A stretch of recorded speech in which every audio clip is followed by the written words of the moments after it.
Lo que sí les anticipo es que yo desde luego no voy ni a confirmar ni a desmentir ninguna de las cifras que en los próximos días digan las comunidades autónomas.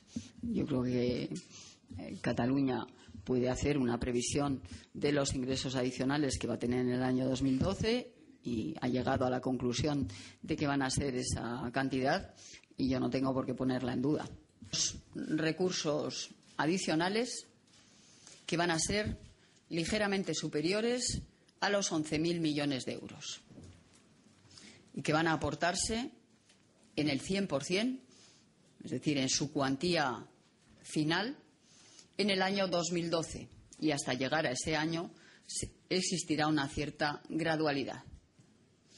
Será después, cuando hagamos las liquidaciones, donde podamos verlo. Pero vamos, ya que me lo dice, Cataluña en el momento inicial pues se sitúa ligeramente por encima de la media. Se situará. Sí. La propuesta que hoy vamos a remitir a las comunidades autónomas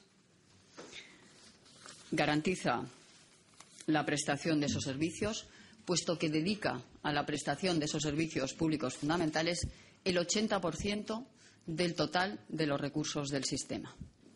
Por primera vez se introduce esta garantía y esta garantía va a ser normativa en el sistema de financiación. Cada comunidad autónoma podrá disponer de un 25% de los recursos tributarios que se recauden en esa comunidad.